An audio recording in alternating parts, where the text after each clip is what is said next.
Yo, Jacob Perry back with you, founder of Patagonia Bee Products, and I'm here for episode 35. This one, I'm going to revisit what hive to hand means, what it is. For those of you who have it was like one of the first episodes.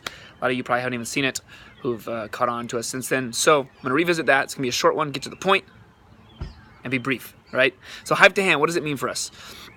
Hive to hand is what we have come up with to describe our process of bottling the honey and our process of bringing the honey to you. So what it means is essentially every single jar of the honey that we sell comes from the hives of one beekeeper, one harvest, and usually one flower source. We do have a couple, one variety actually that is a multi-flower honey. It's kind of a seasonal harvest, and we'll always have something like that.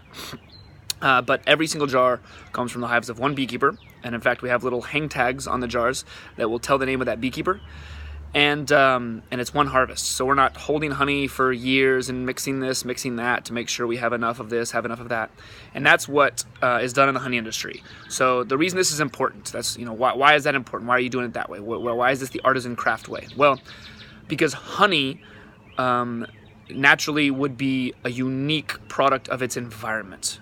Honey is totally dependent on the flowers, not the bees, right? The same honeybees are all over the world. You have kind of subspecies of honeybees, but they're not changing the way the honey is made. They're all making honey the same way. So it's all the flower. If you're mixing and matching honey from all over the place, you are losing the unique identity and origin, and therefore the flavor and the aroma and the texture and the color, all those things, the thickness, etc., right? You're losing all those things and you're just getting this homogenized product. And that's the way that honey's been done in the United States for a long time. There's these huge companies called honey packers.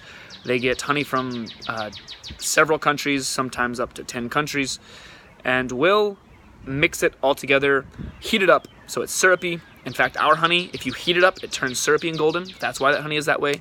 They heat it up, and then you get this product that kind of all tastes the same. Imagine all the wine in the world were mixed together. All the Chardonnays, all the Cabs, all the blah, blah, blah. They mix it together, they give you this one thing, they say, here's wine. This is just what wine is. And there's no uniqueness to it. Or beer, for those of you who are out there, the beer lovers. My mom's like, ugh, all beer's the same, it's nasty. But I have a lot of friends who would say that's blasphemy, including me. Imagine all the beer were just mixed together and you get this one thing called beer. There's no identity to it, no uniqueness, no distinction between the different beers. There's no difference. That's what we've done with honey in the United States. Honey shouldn't be that way. If you want really cheap honey, that's what you're going to get because they're paying horrible wages to the beekeepers, getting these massive amounts of honey that's produced in not good ways, right? They're feeding the bees sugar water. They're adulterating the honey with rice syrup, with corn syrup, etc. So of course we have these artificially deflated prices. That's why hive to hand is important, and that's what we've dubbed. That's what we're trademarking. Every jar from one beekeeper, one harvest, and usually one flower source, and that's how we maintain the uniqueness of every harvest, and that's what we are committed to bringing to you. So next time you have a jar, you can think about that. Oh wow, this was the last harvest of Ivan Rios, our great beekeeper in La Union, in the whatever region, right? That's what you're getting. All right, signing out. We'll catch you guys next time.